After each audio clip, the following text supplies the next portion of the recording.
Você é uma dessas pessoas que não gosta de falar do passado? Você sabia que o passado está tão presente na nossa vida? Quem conversa com a gente hoje é o professor Henrique Pagnoncelli.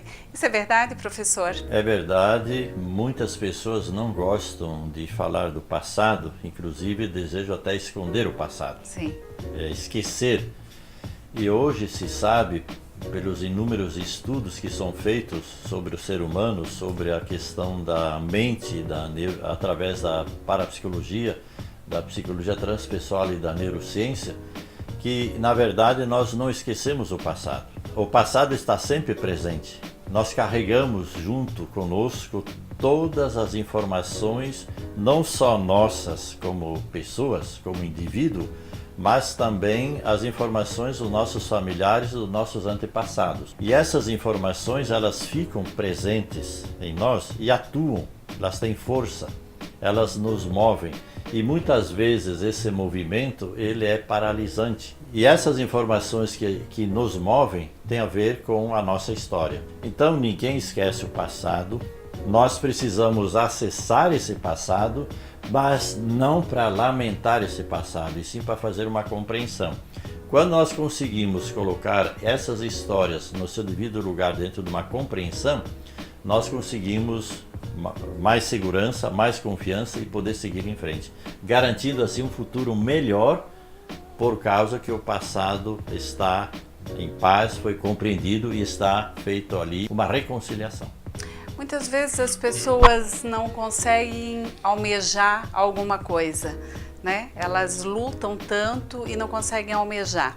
O sucesso, por exemplo, isso tem a ver com o passado? Tem a ver com o passado, porque as pessoas normalmente, elas desejam, elas almejam, fazem planos, se esforçam, dedicam-se para aquele projeto ser efetivado e não conseguem. Quando não consegue, o ser humano normalmente procura culpados. Ele vai culpar Deus, vai culpar o destino, vai culpar a outra pessoa, vai se culpar a si próprio. E hoje se sabe que o que impede a pessoa de realizar os seus desejos, os seus planos, as suas metas, são as programações negativas que se instalaram no subconsciente ao longo da sua história. Daí a importância de resgatar essa história, fazer a compreensão, principalmente se forem fatos traumáticos. Os fatos traumáticos, eles deixam uma marca, um programa negativo instalado e impede a pessoa de ter desenvoltura, de ter crescimento, de ter criatividade e de concretizar os seus planos, as suas metas. Então, por isso, eu sempre falo e repito, buscar sempre causas e não culpados. Buscar causas e não culpar-se. E as causas têm a ver com as programações do nosso subconsciente que se instalaram ali ao longo da nossa história e ao longo da história da nossa família. E como fazer uma reprogramação? Na verdade, a reprogramação é bastante simples. Que nós temos aqui no Instituto uma técnica que é a regressão. A regressão é exatamente resgatar o passado com o intuito de compreendê-lo. De compreender cada fato traumático dentro do contexto onde ele aconteceu. E por que tantas pessoas têm medo dessa tal regressão? Porque já se espalhou muita bobagem, eu digo assim, sobre essa técnica. Porque, inclusive, dois mitos que se espalham muito por aí sobre a regressão, um deles é este. Eu queria fazer uma regressão, mas eu tenho medo de não voltar. Mas voltar de onde? E ninguém volta de lugar nenhum. Então, na verdade, o que acontece durante uma regressão? A gente acessa essas lembranças, essas memórias e ressignifica elas. Outro mito. Eu queria fazer uma regressão e ao acordar eu quero estar livre de todos esses problemas que estão me limitando. Isso supõe que a pessoa vai dormir e na verdade ninguém dorme, a pessoa ela precisa estar consciente o tempo todo e vai interagindo com o terapeuta. Durante a regressão ela vai conversando com o terapeuta então? Isso, porque a pessoa ela precisa narrar a história que ela acessou. É aquele conteúdo traumático que está sendo buscado. Porque esse conteúdo traumático ele se manifesta a partir de sentimentos, de inseguranças, de medos ou de bloqueios.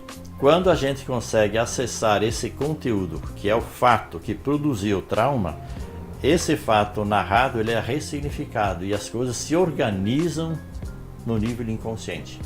E aí, com o passar dos dias, a pessoa começa a se sentir mais segura.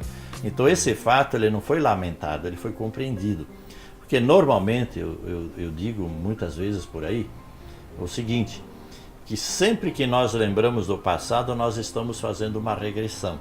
Normalmente as pessoas se lembram de um fato traumático ou de uma mágoa, ressentem, se lamentam, requentam aquela história de uma forma negativa, então ele está fazendo sozinho, sem saber, uma regressão e aquilo não beneficia em nada ninguém, pelo contrário.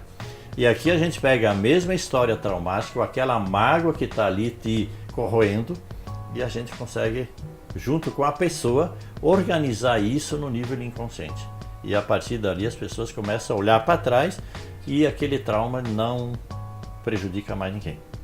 Henrique, por que muitas vezes a vida nos parece tão difícil? Somos nós que complicamos a nossa vida? Na própria pergunta já está a resposta, né?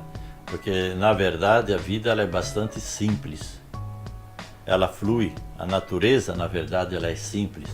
Nós complicamos a nossa vida justamente por causa dessas programações mentais que nos limitam.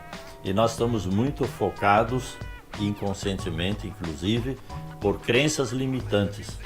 E nós lutamos contra essas crenças, queremos nos libertar delas e elas parecem que vão dominando a gente. Então isso tudo vai complicando, por isso que nós devemos usar a nossa razão, a nossa inteligência para elucidar e reprogramar o subconsciente e não para complicar.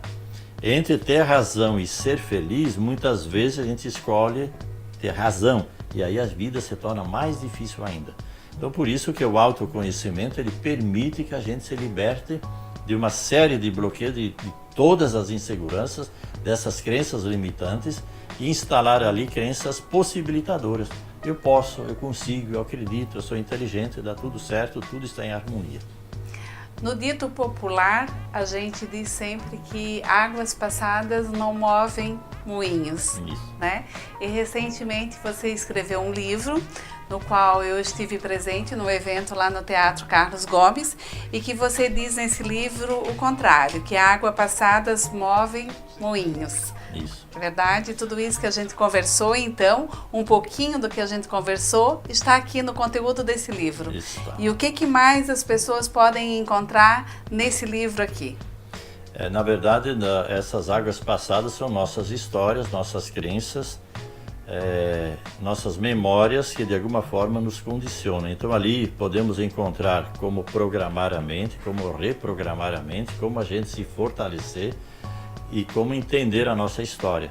Então um livro que eu escrevi exatamente com essa intenção, de responder muitos questionamentos que eram meus e também de muitos clientes e de muitas pessoas com as quais a gente conviveu e de palestras que a gente tem ministrado. Então, muitos questionamentos foram feitos e muitas respostas estão ali.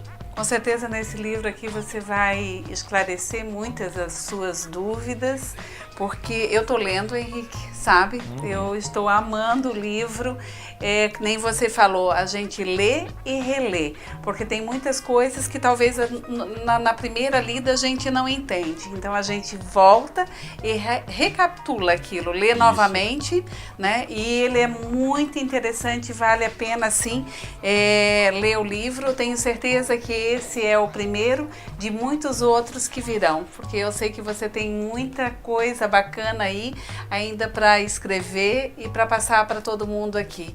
Muito bom conversar sempre com o Henrique Pagnoncelli, com o professor. A gente volta sempre porque é muito prazeroso. O Fernando está atrás das câmeras já contando o nosso tempo e eu queria ter meia hora para conversar com o professor porque vale muito a pena. Sucesso, né, com o seu livro, que venham muitos outros. Você merece, é merecedor. Gratidão por eu estar aqui também.